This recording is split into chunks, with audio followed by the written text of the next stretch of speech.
Así, vale.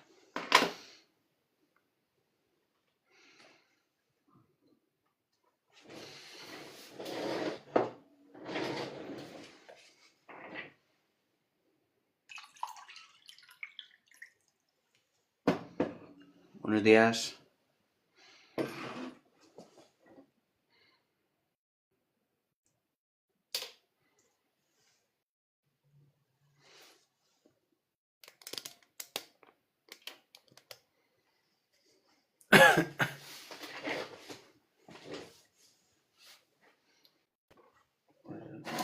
Ahí, vale.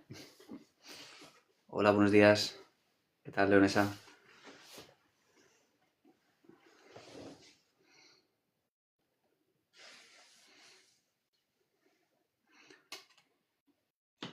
Vale. ¿Qué me falta por enchufar? Me falta algo seguro.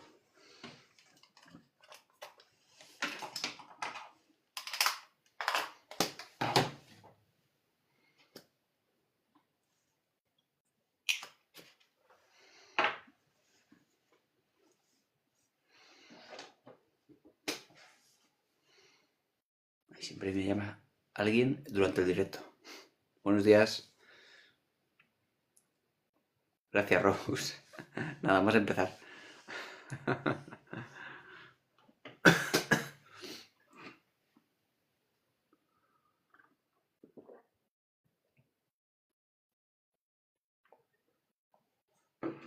Bueno, hoy es miércoles. Hoy sabes que tenemos directo también a las 8 de la tarde. Y aparte el directo para superfans a las 11. ¿Estarás, no, Mirari?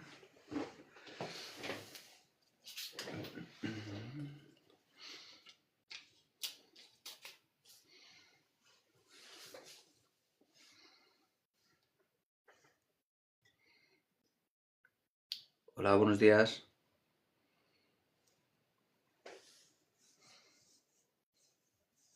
Buenas noches, al que sea de Latinoamérica. No sé vosotros, pero yo tengo un frío.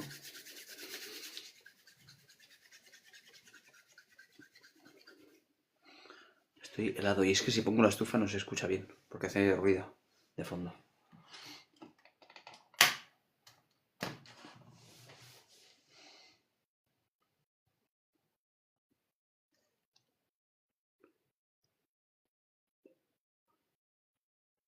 A ver hoy, Cristina, si podemos conectarnos. Yo creo que hoy sí.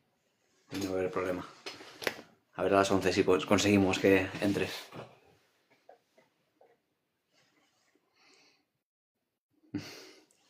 Sí, yo creo que esta vez sí. Creo que no hay duda.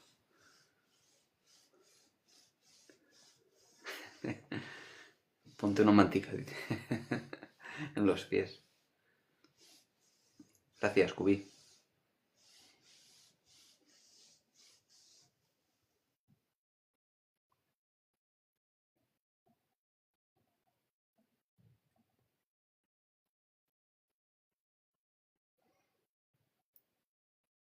A ver si me he perdido algo por aquí.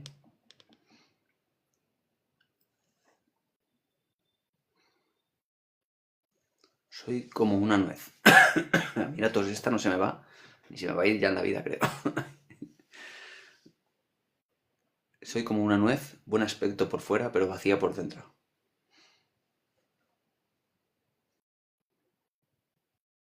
¿Qué es vacía por dentro? ¿Falta de emociones? ¿Emociones negativas? Entiendes que vacía por dentro es una metáfora, ¿verdad? Las metáforas hay que utilizarlas también para nuestro beneficio y no para nuestro perjuicio. Y estar vacío es una metáfora, no es una realidad, ¿verdad?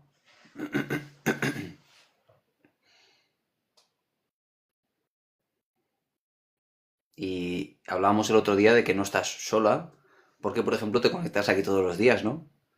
y estamos aquí juntos todos los días, todo este gran equipo que hemos formado en los últimos meses, que ya somos cada vez más. ¿No, Leonesa? Ya sé que uno siempre puede pedir más y se puede quejar de lo que no tiene, eso siempre, ¿no? Pero si ponemos el foco en lo que sí tenemos, en lo que sí está, y disfrutamos de lo que sí tenemos en vez de quejarnos de lo que no, esa frase que tanto le digo yo a mi hija todos los días, está cansada de escucharla, vamos a intentar cambiar eso, ¿no? El estar solo. Siempre uno puede concebir estar solo. Y bueno, es algo que todo el mundo experimenta en algún momento. Bueno, está hablando, creo, solo de la soledad, el sentimiento de soledad, que no siempre se corresponde con estar solo de verdad. A veces hay gente que se siente en soledad a pesar de estar rodeado de gente. Claro, pues eso es lo que hay que cambiar, Leonesa. Siempre tenemos motivos, siempre para quejarnos, por muy bien que estemos, objetivamente. Y siempre tenemos motivos para gratificar por las cosas que sí tenemos, son interesantes, que nos producen buenas sensaciones. Siempre hay de las dos. Aquí el tema es a qué le vas a poner tu atención. Y no se trata de tergiversar la realidad. Es que la realidad como tal no existe. También es mentira todo lo que te dice tu mente, de que estás sola, de que todo es una cosa muy triste y negativa. Todo eso también es mentira. No se trata, por tanto, de generar una realidad tergiversada. No, es que como es mentira todo lo negativo y también es mentira todo lo positivo, ¿dónde quieres tú poner tu foco? Vas a tener que elegir, ¿sabes? La realidad, lo he dicho muchas veces, no existe. La realidad objetiva como tal no existe. Existe solo lo que nosotros percibimos de la realidad. Y eso siempre es mentira en parte, por así decirlo. Es mentira. Es una generación de nuestra mente de qué son las cosas. Y es maravilloso que sea así, porque dado que es así, podemos cambiarlo. Que sea fácil, eso es complicado. Es complicado si llevamos toda la vida viendo las cosas tan negativas y poniendo de forma automática nuestra atención en todo esto negativo. Es complicado salir de ahí, de tanta negatividad. Claro que es complicado. Porque son patrones ya instalados desde hace mucho tiempo.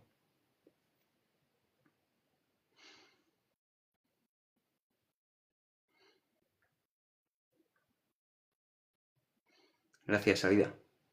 Alida, sí, eso. Si soy uno de los pocos que quiero ayudar a los demás, pero algo me impide. ¿Mm?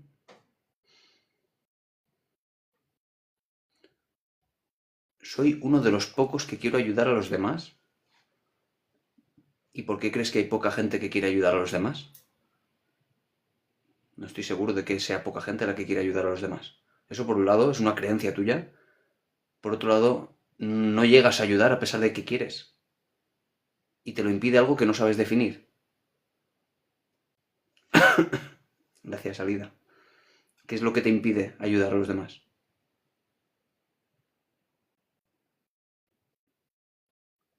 Creo que mucha gente le gusta ayudar a los demás.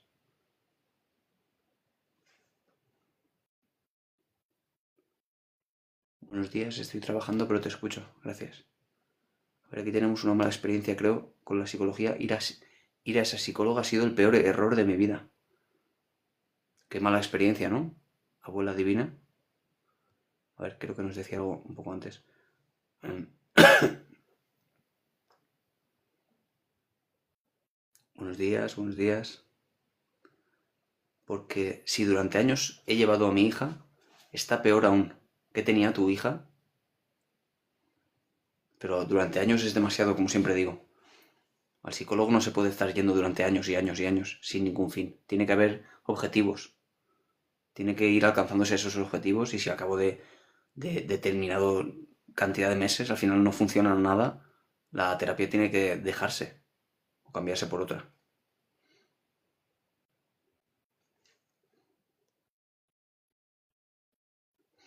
¿Cómo minimizar el autosabotaje, Nina? Lo primero tienes que comprender por qué te pasa eso, por qué te autosaboteas, qué pensamientos concretos te llevan a autosabotearte. ¿Qué pensamientos? Y pongo un ejemplo. Pensamientos de, ¿tú dónde vas? ¿Dónde vas? Si tú eres, ¿dónde vas tan ridícula? Vas a hacer el ridículo, no vas a conseguirlo, vas a fracasar. ¿Te pasa eso? ¿Que te dices pensamientos concretos? Eso tienes que aprender a registrarlo porque son los motivos de que a veces dejes de hacer cosas. Hemos hablado tantas veces ya de la conexión entre un pensamiento concreto y la reacción fisiológica, emocional, a un pensamiento, concretamente a un pensamiento, aunque sea mentira lo que te dice el pensamiento. Y por tanto, esa conexión entre la respuesta fisiológica y la conducta. Con lo cual dejas de hacer algo solo porque has tenido un pensamiento, aunque sea mentira, como digo. Vamos a tener que aprender a controlar esos pensamientos o a no creernos lo que nos dicen. Si son automáticos y intrusivos, no los elegimos.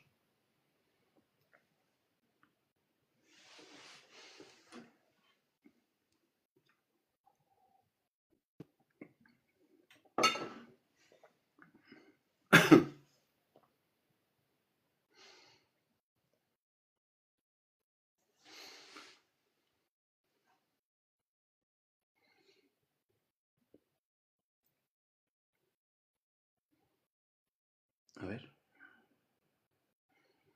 Mi hija tenía asco a su madre, celos, o yo qué sé. He sufrido maltrato. Celos a su madre.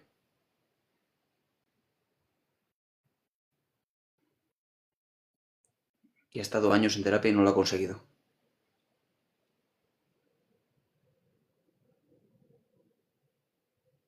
Mm.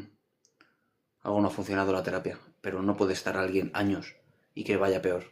Algo falla ahí. Tiene que cambiar de terapia. Tiene que cambiar de profesional y como digo, no siempre es que sea culpa del profesional. A veces es que no se ha conseguido conectar de verdad. O que el paciente no está realmente haciendo aquello que se debe hacer. No hay compromiso por su parte. Cualquiera de las dos es suficiente como para que no funcione. Pero ¿por qué insistir? Meses y meses y meses sin que se note un mínimo de mejoría. No tiene ningún sentido. Hay que destruir esa relación ya. Esa relación terapéutica. Tiene que finalizar. No podemos seguir insistiendo durante años a ver si algún día funciona. No, la terapia psicológica cognitivo-conductual tiene que surtir efecto ya desde el principio. Al cabo de pocos meses, de un mes, 2 meses, ya tiene que tener efecto. Tiene que tener una mejoría. Y el final vendrá determinado por la reducción de los síntomas, el estar mejor, el cumplir con esos objetivos terapéuticos. En este caso podría ser controlar sus emociones y por tanto que no, bueno, que no haya un constante malestar en casa. No podemos insistir durante años con una terapia si no funciona. Y de hecho es el propio especialista el que tiene que cerrar la sesión y decir hasta aquí, si no está funcionando.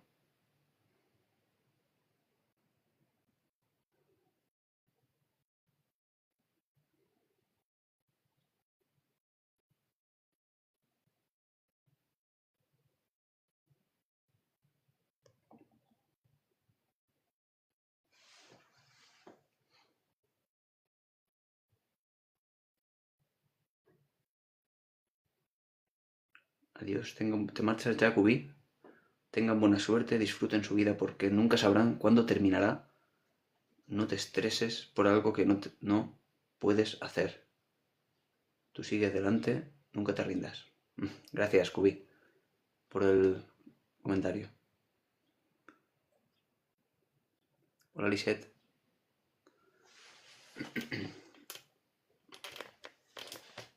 Estoy muerto de frío ahora mismo, ¿eh? Estoy muertísimo de frío.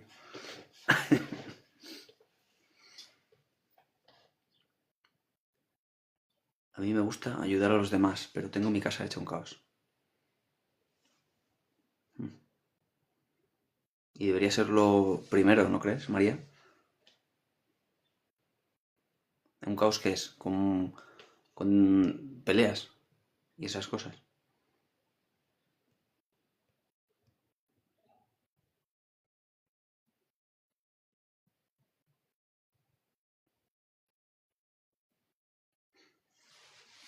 He tirado el dinero. ¿Te refieres a la terapia? Sí.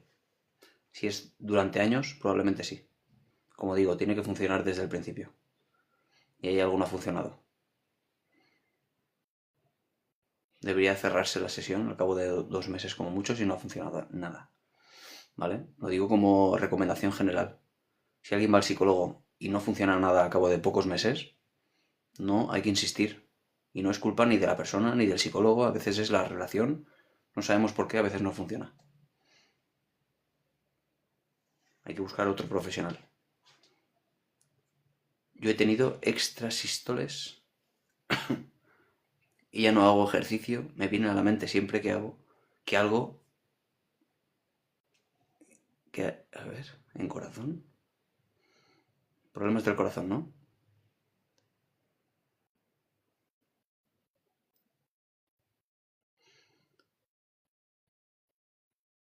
Esta psicóloga se ha forrado a mi costa. Bueno, no creo que se haya forrado a tu costa. Ella al final cobraría por las sesiones que hacía con ella. Intentaba, entiendo yo, ayudarle desde su perspectiva y no lo ha conseguido. Pero no es que se haya forrado, ha cobrado las sesiones al precio que ella estaba dispuesta a trabajar. No se ha forrado. Habrá cobrado su sueldo con el extra de las sesiones de tu hija. Pero entiendo el enfado si no ha funcionado.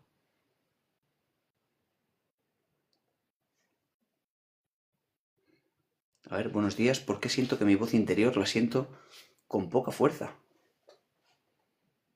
A ver, ¿cómo está esto? Ay, madre mía. A ver la voz. Yo a veces siento que mi voz exterior la tengo con poca fuerza también. Pero la exterior. Es que sabes qué pasa, Iván Fernández, que la voz interior es una metáfora, de nuevo. Las metáforas están o deben de estar al servicio de nosotros y no al revés. No pueden limitarnos una creencia o una metáfora respecto de lo que es la vida o dibujando una realidad a través de esa metáfora. Nos ayuda a comprender las cosas más sencillas. No hay una voz interior, solo son pensamientos.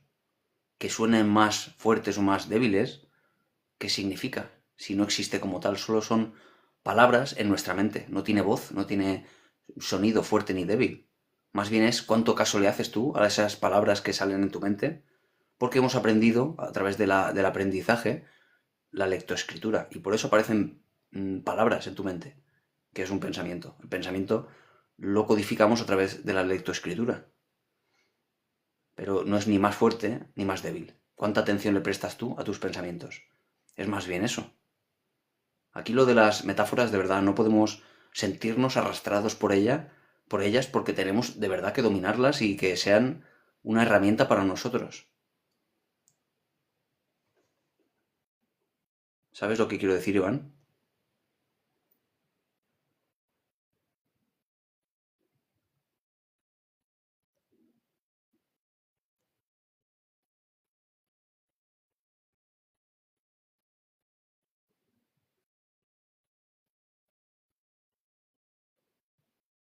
Pero lo que tú dices... A ver, un momento, me he perdido un comentario. Bueno, me he perdido un montón de comentarios. Bueno, a ver, se me ha bajado para abajo. Lo que tú dices, David, que a veces te faltan datos. Claro. Para juzgar a los demás, sí, desde luego siempre te faltan datos. Siempre. Porque no sabemos el mundo mental que tiene la persona. No sabemos en qué piensa, qué creencias tiene, en qué está pensando en ese momento, no sabemos. Y si cambias de psicóloga, la puede parecer mal a ella, a la psicóloga. Es lo de menos. ¿Os imagináis que vais al psicólogo porque os sentís mal? Porque tenéis pensamientos negativos, porque los demás os provocan, o así por lo menos lo experimentáis, emociones negativas, etcétera. Y luego además tenéis que añadir el malestar de a ver qué piensa mi psicólogo, a ver si se va a enfadar conmigo, a ver si le va... Uf, ¿imagináis eso? Es que el psicólogo no está para eso. El psicólogo no está para juzgaros a vosotros. El psicólogo siempre tiene que aceptar cualquier decisión que toméis. Y si la decisión es no voy a venir más, claro, pues me parece una decisión al final aceptable, como cualquier otra. Pero no tenemos que añadir nosotros como pacientes el malestar de la preocupación de qué pensará mi psicólogo. Eso es un error, el no entender qué figura y qué ejercicio hace el psicólogo. El psicólogo no es ni tu padre ni tu madre, ni es una figura que esté ahí para opinar sobre ti. No tiene por qué juzgarte el psicólogo, y no debe hacerlo, y no lo tiene que hacer jamás en este sentido. Estáis protegidos de esto. ¿Qué pensará mi psicólogo? ¿Qué más da? No se trata de qué pensará. ¿Sabes, leonesa? Si decides, por ejemplo, no venir más a un psicólogo, no ir más a tu psicólogo, él tiene que entenderlo. Es el que más tiene que entenderlo. A lo mejor si vas a un cardiólogo de pago, a lo mejor no lo entiende igual, porque él no tiene por qué entenderlo, ¿vale? Porque no es psicólogo. El psicólogo lo que trabaja sobre todo son los procesos cognitivos. El cardiólogo pues trabaja los procesos que tiene el corazón, los músculos y bueno, y trabaja dentro de su sector y no tiene por qué ser muy bueno en esa capacidad de gestionar su cognición. Pero el psicólogo sí, es el especialista precisamente de eso. Con lo cual no se trata de preocuparnos por qué pensará de mí mi psicólogo, aunque me parece una pregunta interesante a matizar. Así es, mamen. ¿Y qué más da, no?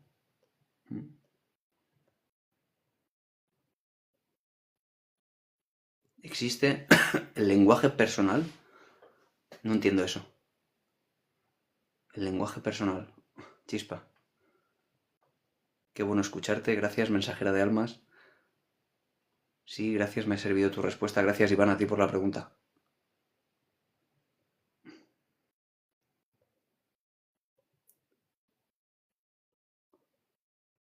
Hemos hablado alguna vez de las metáforas. Las metáforas creo que de verdad vienen muy bien para muchas cosas. Pero como de una forma controlada, de una forma sobre todo voluntaria, no involuntaria. Una metáfora, atrapados por una metáfora, es al final una fuente de malestar. Metáforas, por ejemplo, ¿recordáis cuando hablaba de la metáfora de caer en un pozo? Cuando uno está muy mal, dice eso de he caído en un pozo. Se siente como hundido, que ya no va a poder salir. Es una metáfora al final. No te has caído en ningún sitio. No estás oscuro en un lugar encerrado que no puedes subir, ¿no? No es eso, pero es una metáfora. Y es una metáfora a veces que utilizamos porque la hemos escuchado por ahí, la asumimos para nosotros, y eso en realidad nos arrastra hasta sentirnos mucho peor.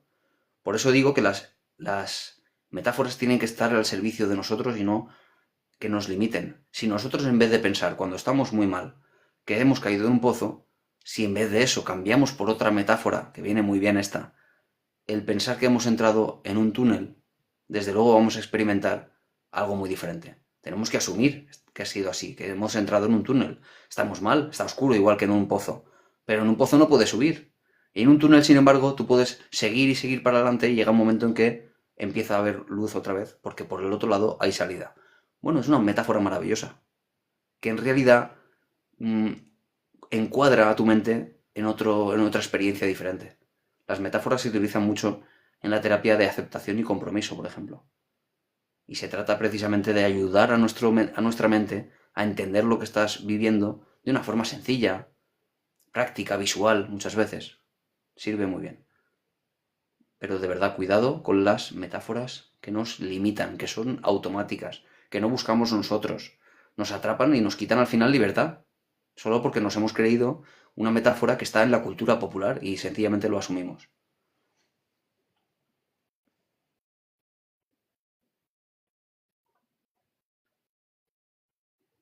Yo estoy yendo a un centro terapéutico en el que todos nos ayudamos mutuamente en una sala. Qué bueno, Iván.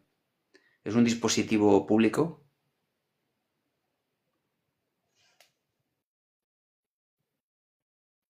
Buen consejo, yo pensaba que estaba en una cueva en la que no veía la salida y andaba a ciegas. Eso, bueno, una metáfora. Pero me parece mejor todavía la del túnel. Un túnel de esos que está pues en cualquier carretera, que entras por un lado y sales por el otro. Por ejemplo, es buena metáfora.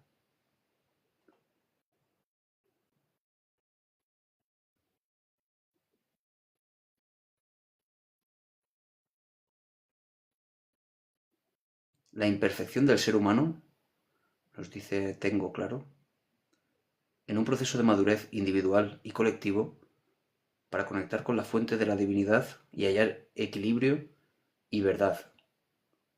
Pero frustra no hallar una pareja. Esta retroinspección hasta donde queda la unidad de la autosuficiencia Tengo 47 años y me siento que estoy equilibrando mi ser, pero no me llega alguien más sin ser egocentrista. Hay aquí mucha metafísica, mucha metafísica. La metafísica a veces, lejos de aclararnos la vida, nos llena un poco de dudas y no nos deja centrarnos en el aquí y ahora, en cómo resolver problemas de forma práctica. ¿Te parece? ¿Tengo claro?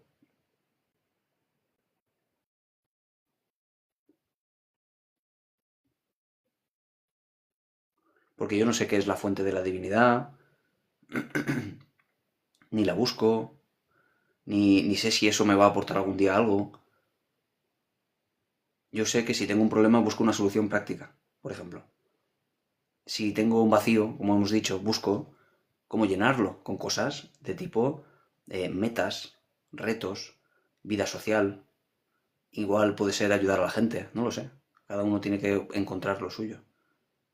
Pero son soluciones prácticas a problemas.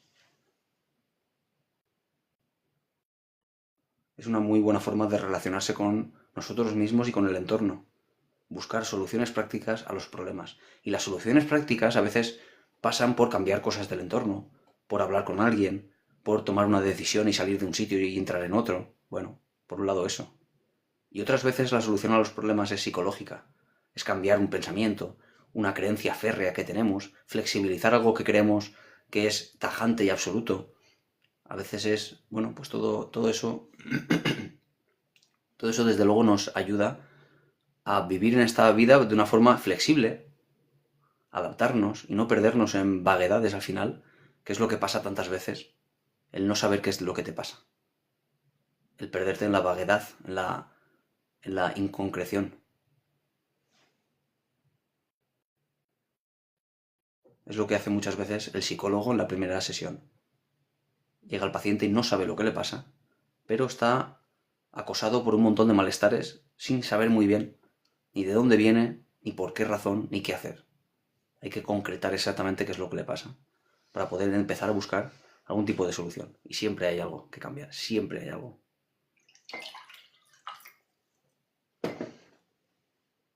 Siempre hay algo que se puede hacer. Qué bien explicado todo, gracias Rita. Siempre tienes palabras maravillosas para mí. Padezco trastorno obsesivo compulsivo con tendencia a inquietarme por el futuro. ¿Cómo lo llevas, Iván? Aparte, en la terapia esta de grupo, entiendo que también son personas con una patología similar. ¿Y cómo ha evolucionado? ¿Estás llevándolo mejor?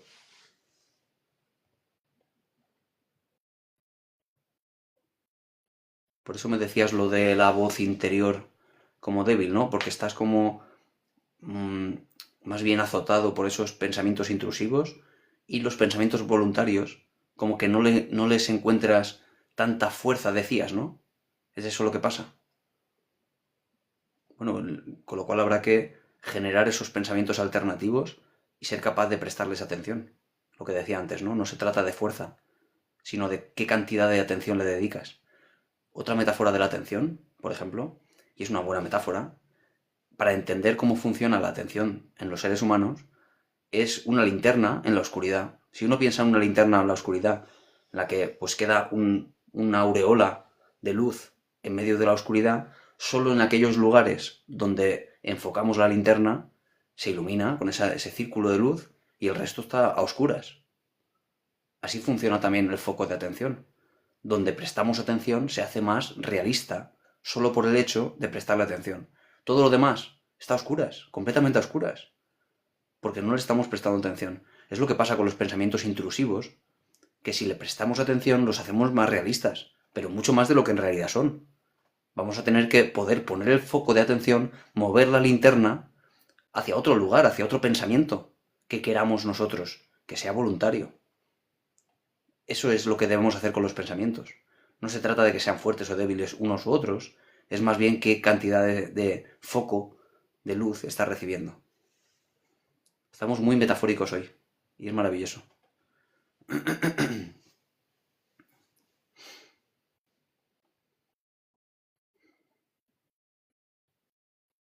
La idea del túnel también me parece mejor porque mantiene mejor la esperanza, que para mí fue la clave. Creo que este directo le vamos a llamar el directo de las metáforas.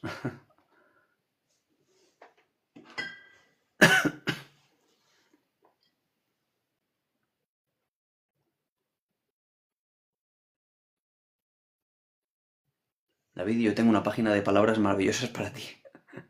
¿Es una metáfora o te refieres literalmente una página escrita a lápiz o a boli escrita a mano? Estamos hoy muy metafóricos. Estás sanado, qué bien, Iván, me alegro mucho. A ver, espérate que me perdí un comentario. Piensas que mientras uno crea en la recuperación, por muy vacío y desilusionado que esté, acabaré sanado. Ah, vale, había entendido solo el segundo comentario, perdón. Sí, porque si tú estás, por ejemplo, desilusionado, vacío, tienes que también tener en cuenta la posibilidad de que sea transitorio, de que ese estado emocional en el que te encuentras vaya a pasarse. ¿Te imaginas que dentro de 10 años, Iván, estás perfectamente sanado, curado, estás feliz, con una vida completamente distinta a la de ahora? Y, y claro, has estado preocupado porque eso jamás va a ocurrir durante 10 años. ¿Por qué no mejor decir lo que yo estoy viviendo, el malestar que me produce, pasará, es temporal y por eso estás en terapia y estás mejorando cada día, ¿no? Estás luchando. Si piensas que es transitorio, así te vas a sentir. Pero si piensas que ese pozo como tal en el que estás, que no tiene salida, es muy negativo pensar así. Te vas a sentir y te vas incluso a comportar a veces a consecuencia de esos pensamientos tan negativos. Pero como te decía antes, si en lo que estás es en un túnel, es que si sigues andando, vas a encontrar al final la salida por el otro lado. Pero tienes que seguir caminando. Si te paras en medio del túnel, la luz no la vas a ver jamás. Tienes que seguir caminando. Al final empezarás a ver la claridad. Y esto, de nuevo, es una concepción mental que es mucho más saludable que el pensar que esto jamás va a cambiar. Y marca la diferencia, te lo aseguro.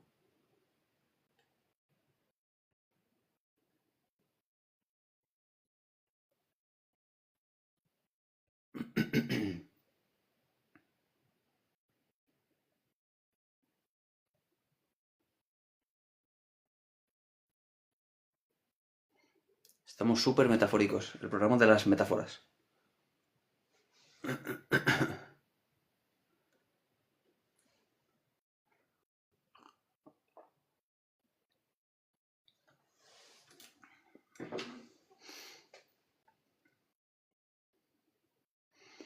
No puedo superar una infidelidad, te refieres, ¿no, Rosemary?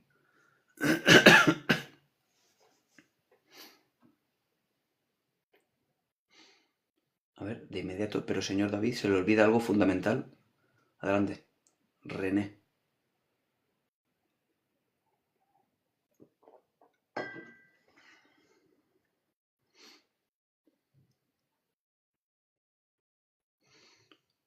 A ver, la depresión no tiene nada que ver con la filosofía. A ver, ¿de dónde viene esto?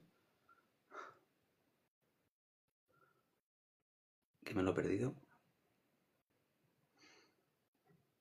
Eh,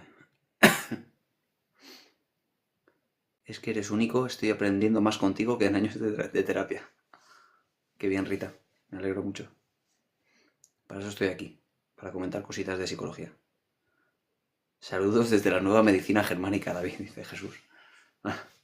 Esa medicina del New Age que no tiene evidencia científica, de la que el otro día hablamos, y de la cual Jesús, dentro de sus creencias, está convencido de que es fiable y que funciona.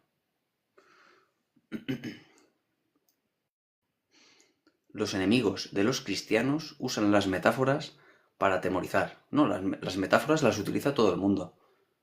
Las utilizan los políticos, las utilizan las personas en la vida cotidiana. No nos damos cuenta. Y fíjate qué ejemplo más práctico hemos encontrado aquí.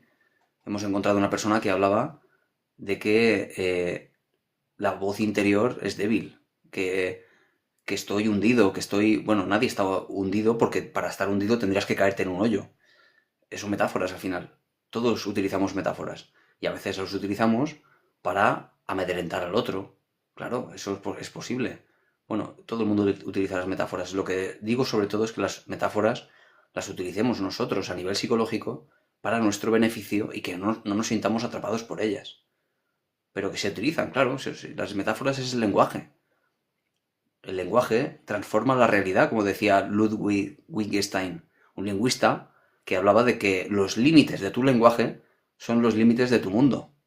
Tú puedes dibujar una realidad con tu lenguaje que hace que tanto tú como otras personas pues se sientan más cómodas con esa historia, esa forma de interpretar la realidad, o se sientan más incómodas. Y sería muy fácil hacer eso. Es muy fácil, por ejemplo, invitar a alguien a sentirse mal en un mundo caótico, con políticos que solo saben llevarse el dinero, con una inminencia de guerra completamente probable, con cada vez los precios más caros. Es muy fácil sentirse incómodo en un mundo tan negativo y tan oscuro sobre todo al futuro. Pero todo eso no es verdad de forma absoluta. No es cierto. Es solo una realidad generada con una narrativa, usando palabras. Hemos definido una realidad que puede ser perfectamente paralela a la realidad de otra persona que dice, pues, oye, pues yo disfruto mucho de mi vida y tengo hobbies que me hacen sentir feliz, tengo una familia maravillosa, tengo amigos que me quieren. Todo eso genera para esa persona una realidad que le hace discutir o contraponer esa realidad tan negativa que está presentando la otra persona. Todo es narrativa. Nada es del todo real. Es qué quieres creer tú con esa narrativa. Al menos hablamos de la interpretación. Hay cosas que están fuera de nosotros, que son objetivas, pero es la interpretación de eso, de qué valoración nosotros hacemos de lo que sí es objetivo. Eso es lo que es psicológico profundamente y lo que se puede cambiar. ¿Por qué en los países pobres no hay tanta depresión? Te equivocas, chispa. En los países con un nivel socioeconómico más bajo hay más pobreza, pero no solo por países, sino, por ejemplo, en barrios pobres, en barrios con riesgo de exclusión social, hay más niveles de depresión, con lo cual no es así. La depresión, digamos que tiene como factor de riesgo, tantas veces que hemos hablado aquí, de que no son causas jamás. La pobreza no causa depresión, la pobreza no causa ni ansiedad ni problemas psicológicos en sí mismos. Es un factor de riesgo para, por ejemplo, padecer una depresión o un trastorno de insomnio, etc. Siempre hay que tenerlo en cuenta de ese modo. Como pasa también como el tabaco como factor de riesgo para un cáncer de pulmón. No lo provoca tampoco de forma directa. Nada lo causa de forma directa. Pero en este caso sería al contrario. Vale, ahora entiendo lo de la que decías de que la filosofía. Vale, ahora entiendo.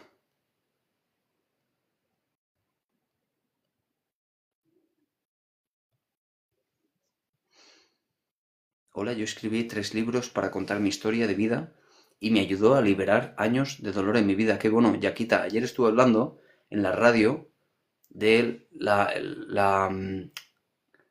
escritura expresiva que, por ejemplo, autores psicólogos como Payne Baker han estudiado, que mejoran mucho los niveles de depresión, por ejemplo, de ansiedad, incluso sabemos de forma objetiva que mejora incluso el sistema inmunitario, porque estás redibujando, estás reescribiendo tu trauma, reexperimentando al final, de una forma creativa, y es maravilloso, en vez de estar mmm, tapando o ocultando o reprimiendo un recuerdo que te está haciendo gastar mucha energía en esa represión. Bueno, pues en vez de eso, parece ser que exponerse a través de la escritura mejora mucho esos niveles. Me alegro mucho.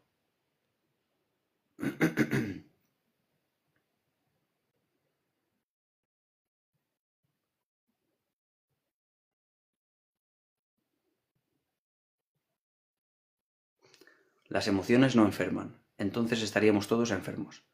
Sin evento no hay emoción. Es que Jesús, te has llenado de un montón de creencias, algunas acertadas y otras erróneas, pero que para ti en tu mente son todas verdad. Son todas de una verdad absoluta, incuestionable además. Hay cosas que tienes razón. Las emociones no enferman, claro que no. Alguien que padece una emoción muy intensa, de miedo, por ejemplo, puede, por ejemplo, como factor de riesgo de nuevo, padecer, sobre todo si se sostiene en el tiempo mucho, podría ocurrir que tuviera un trastorno de ansiedad. Pero las emociones no enferman en absoluto. Las emociones son emociones. Están aquí en el ser humano porque a nivel evolutivo ha encontrado el ser humano la forma de adaptarse mejor al entorno gracias a las emociones. Si alguien ve un peligro delante suya, tiene miedo y el miedo reacciona automáticamente sin mediación cognitiva, respondiendo los músculos con toda la energía posible para salir corriendo o atacar incluso. Eso es evolutivo, es mejor para la especie y por esa misma razón es que las tenemos hoy en día las emociones. El miedo, la tristeza, el asco. Cuando uno siente tristeza, por ejemplo, lo que está haciendo su cuerpo es apagarse, dejar de gastar energía. Y a la vez, a nivel social, percibimos que los demás se ponen mucho más tranquilos, nos cuidan más, solo por el hecho de tú sentir tristeza. Con lo cual, al ser cuidado mejor, cuando tú tienes tanta necesidad de dejar de gastar energía durante un tiempo, pues de nuevo se vuelve adaptativo. Pero la tristeza, al principio es adaptativa, pero podría convertirse de una forma ya mucho más perjudicial, ya cíclica, con rumias repetitivas, que ya se convierten en patrones de conducta desadaptativos, es decir, evitación de hacer cosas, dejar de hacer esas cosas que antes te gustaba, dejar de quedar con gente, etcétera, te lleva a la depresión. Y eso ya no es adaptativo. Las emociones no enferman. Enferma, en todo caso, la mala gestión emocional, la cronificación de las emociones y, sobre todo, la conducta determinada por esas emociones. Pero no las emociones, evidentemente. Ahora bien, me dices, sin evento no hay emoción, ahí te equivocas. Y pasa muchas veces cuando asumes creencias desde postulados muy distintos, como la psiconeuroemoción, la bioneuroemoción, o, claro, porque nada de todo eso está fundamentado. Entonces, ¿por qué afirmamos que las emociones no enferman? Las afirmamos porque tenemos evidencia científica de ello. ¿Por qué afirmamos que sin evento no hay emoción? Porque tenemos evidencia de que no es así. Una emoción puede surgir sin ningún evento. Solo porque surge en tu mente, por ejemplo, una preocupación. Alguien puede tener ansiedad, que es una emoción, sin ningún evento delante. Claro, precisamente esa es la definición de la ansiedad. Sin ningún peligro real, sin ningún estímulo que lo desencadene desde fuera, uno siente el mismo miedo, lo mismo exactamente. Una misma reacción fisiológica, como si tuviera delante o un coche que va a atropellarle o un león que le va a comer. Lo mismo. Eso es la ansiedad. Solo porque piensa, ¿y si mañana resulta que? ¿Y si pierdo el trabajo? ¿Y si? Y no hay ningún evento, en realidad.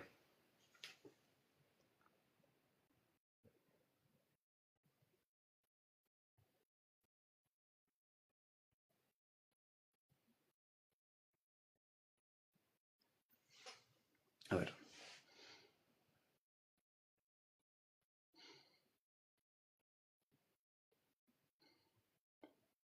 a ver.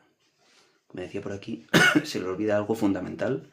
La felicidad ex, es exitosina. A ver, ¿qué te refieres? El sol influye mucho en las personas de países pobres, tienen simplemente el sol.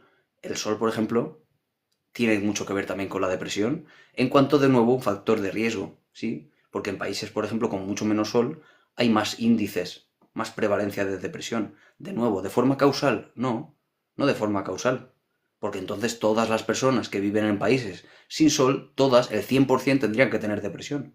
Y ni de lejos es así. Hablamos de que si los índices en España están cerca del 10% de la población con depresión o puede llegar al 10%, en esos países quizás sea del 12, del 13. ¿Qué diferencia hay? De 0,3 puntos. La diferencia es mínima, solo porque haya sol o no haya sol. ¿Entendéis que solo es un factor de riesgo? Nada más.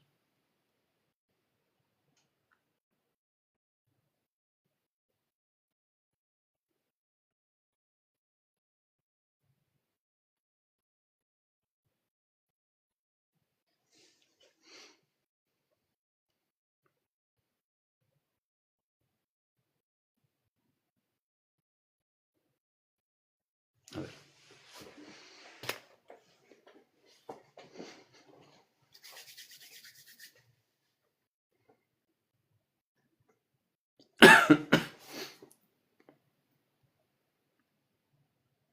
A ver que me he perdido aquí un montón de comentarios, a ver. Porque me lío con mis cosas y...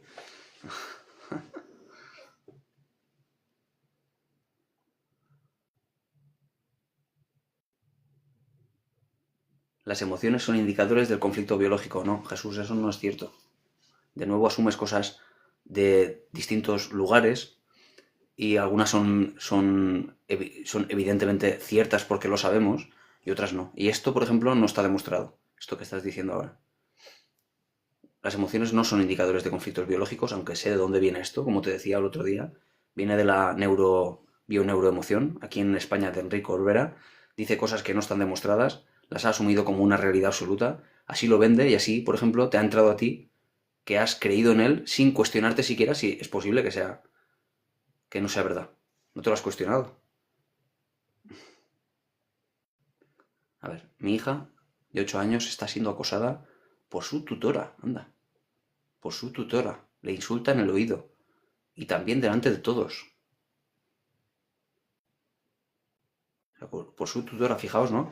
Cómo hablamos de los acosos y tan delicados y que tanto malestar provocan entre alumnos. Pero aquí en este caso es la propia tutora que no sabe, como tantas veces me ha pasado a mí en mi consulta, que he tenido pacientes niños que, que tienen profesores que no saben gestionar su rabia, su frustración y a veces lo pagan con los niños porque no necesariamente un profesor sabe gestionar sus emociones. Es que quizás este profesor nadie le ha enseñado a eso. Es el adulto, es el que debería de aprender o al menos estar por encima de la emocionalidad más inmadura de un niño. Pero no siempre están a la altura, es así. Incluso no solo es que estén a la altura momentos puntuales, sino que tienen que estar a la altura durante muchos años. Y hay veces que se saturan, que están irritables por motivos personales. Es muy complicado gestionar todo eso, pero ellos deben aprender también a hacerlo, porque el malestar que pueden generar en un niño es muy tremendo, porque pasan muchas horas con ellos. ¿Y qué es lo que pasa con esto? ¿Tiene miedo, pesadillas? Te preguntaba por aquí, Lisette, si has denunciado.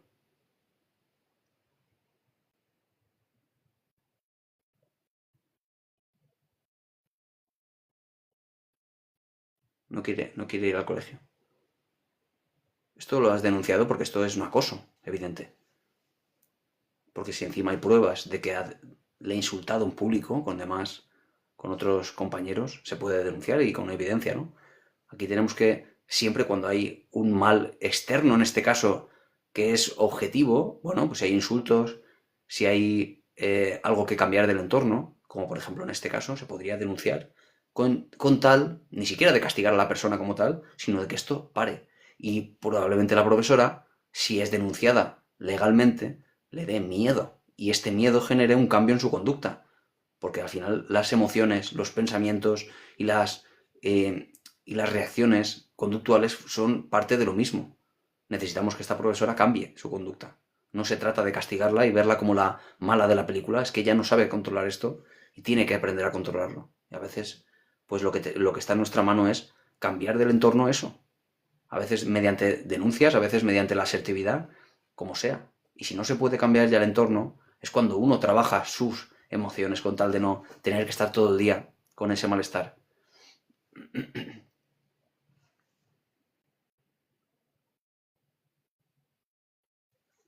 Gracias por tu sabiduría, David. Cada día aprendo gracias a ti. No dejes que nadie te dice Lisette a Register. Mate la infancia de tu hija, sácala de ahí y denúnciala.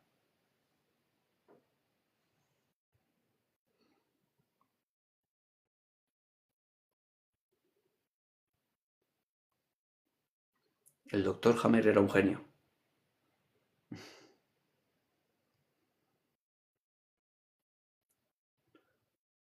La amenaza con dejarla sola sin amigos.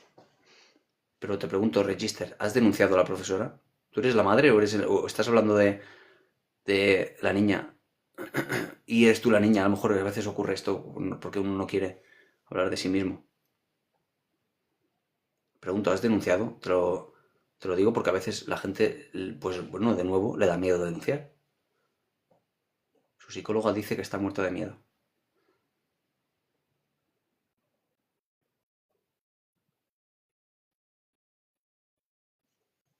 No, la culpa nunca la tiene el niño.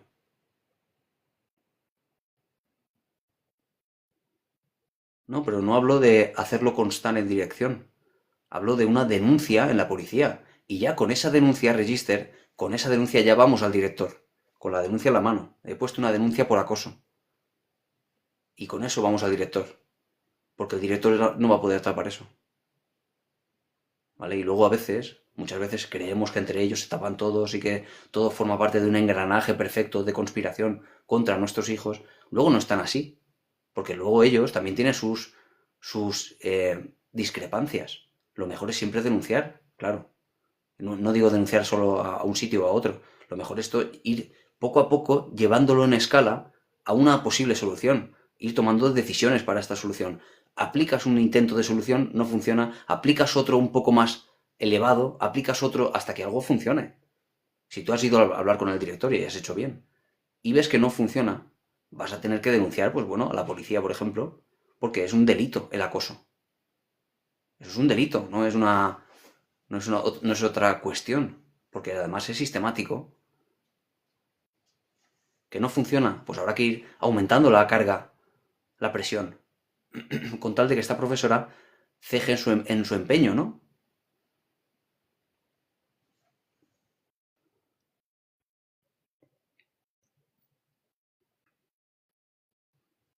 Con un informe psicológico se podría denunciar, ¿no? Si no hubiera testigos. Bueno, no, y sin informe psicológico también se puede denunciar, Lisette. Tú vas a la policía a denunciar un caso y la policía puede investigar a ver si es verdad o es mentira. Pero tú sin pruebas, tú vas y denuncias. Pero después es que hay testigos. Porque la policía puede ahora decir, ¿vale? ¿Quién había en clase? Había este y este. Y ahora la policía podría perfectamente citar al juicio a una serie de personas con vías a testificar en este caso. Pero en cualquier caso es cosa de la policía. Es que hay muchas instancias a las que denunciar. Pero en cualquier caso es una vía también. Por aquí, Mar, por ejemplo, te dice, vete a inspección educativa. Aquí en la Comunidad Valenciana está, nunca me acuerdo del nombre, pero hay una instancia para denunciar este tipo de casos, que es particular de la Comunidad Valenciana, y es que cada comunidad a veces tiene sus propios... eh, ¿cómo se llamaba esa institución? No me acuerdo, a ver si recuerdo el nombre.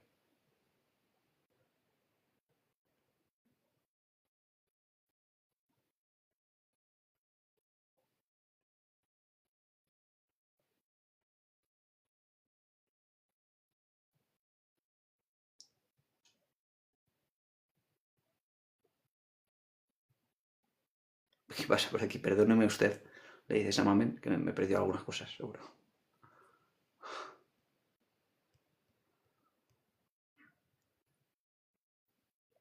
A ver.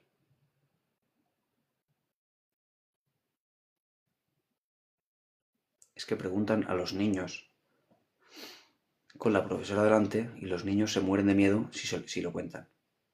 Ya, pero está suponiendo demasiado register. Como te digo, hay que buscar soluciones, tomar decisiones. No estar suponiendo es que si hago esto, claro, seguro que se tapan. Es que si hago aquello, seguro que ella después... Claro, olvídate, aquí es decisiones, conducta. Sin pensar ¿y si resulta que? ¿Y si resulta? Porque todos esos ISIS quizá ni siquiera se cumplan. Tienes que tomar decisiones, aplicar posibles cambios, ver si funcionan y si no, otro posible cambio, aplicarlo, llevarlo hasta el final, sin miedo a las consecuencias, que es muchas veces lo que nos impide actuar.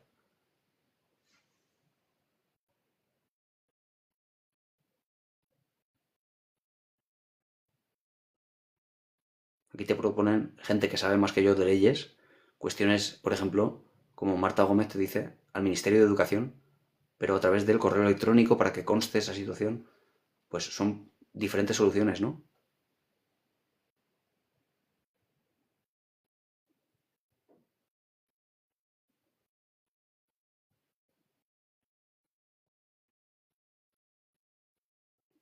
Se ponen en contacto con la institución. Mira, pues aquí Marta Gómez creo que te está dando una posible vía de actuación. ¿Vale? Un correo electrónico a Ministerio de Educación, en fin, utilizar las instituciones que muchas de ellas están ahí para eso precisamente. A veces pensamos que no sirve para nada, que da igual. Son pensamientos, no hechos. Conducta es lo que necesitas, decisiones.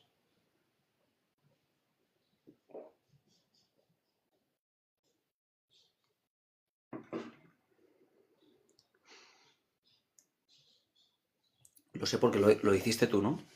¿Funciona? Marta, ¿dirías que funciona? ¿Que se mueve la maquinaria para este fin? Porque hay mucha leyenda negra con esto, ¿no? Que parece que todo es una conspiración, todo es manipulable. Sí funciona, ¿verdad, Marta? Luego, muchas veces no es real, pero en nuestra cabeza, si nos sentimos así de presionados y de tristes, a veces pensamos que todo es una... De verdad, todo es un amasijo de gente conspirando contra ti. Pero entre ellos, como digo, muchas veces hay disputas y entre ellos muchas veces no les parece bien lo que hacen unos con otros. Con lo cual es más fácil de lo que parece encontrar aquellas personas que te pueden ayudar.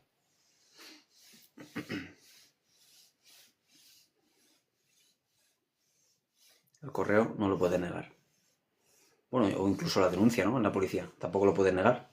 Si hay una denuncia, algo hay y la policía puede investigar y decir, oye, ¿por qué hay una denuncia? Algo tiene que haber. Claro, y de hecho podrían preguntar, oye, ¿esta mujer ha denunciado más veces? ¿Ha denunciado alguna vez? Y decir, oye, si ha denunciado 600 veces a algún profesor, probablemente el problema lo tenga ella, la madre, ¿no? Pero si es la primera vez que denuncia, algo tiene que haber. Y pueden investigar, por ejemplo, ¿no?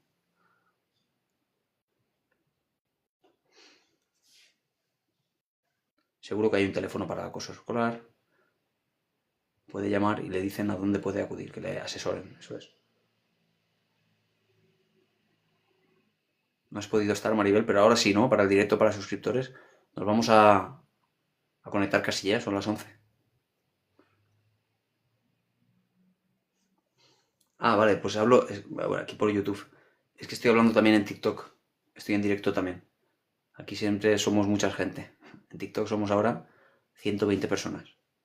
Y en YouTube ahora 3 personas. Aquí siempre hay poca gente, a veces se conectan más, otras veces menos. Gracias a ti, Register, y espero que vaya bien. No, no dejes de luchar por eso porque no va a cambiar nada si no haces nada. Necesitas cambios.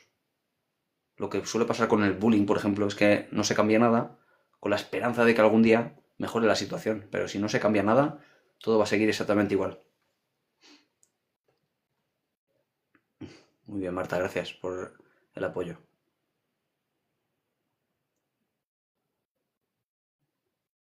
Así es, Rose.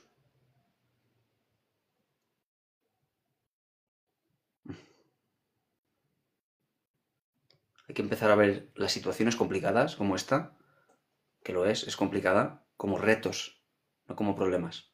Esto es un reto para ti, para demostrar lo buena madre que eres. Plantéatelo así. Y desde ahí empezar a partir. Voy a hacer todo lo posible para que esto se solucione. No como un problema, sino como un reto.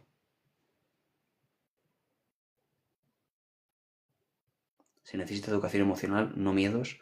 Tenemos que atajar todas las opciones. Eso es.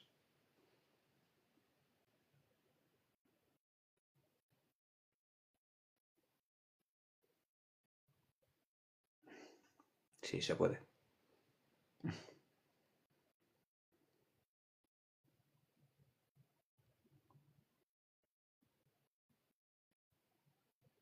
Sobre la cardiofobia. Cardiofobia. ¿Miedo a un ataque cardíaco?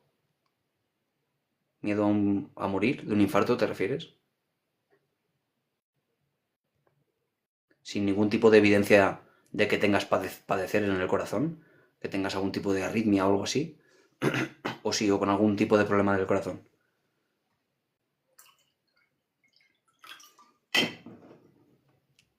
Tuviste un problema del corazón, vale, claro. Eso básicamente es la definición del ataque de pánico, sencillamente. Ataque de pánico es miedo a veces a padecer un infarto, por ejemplo, o a volverte loco, pero sus,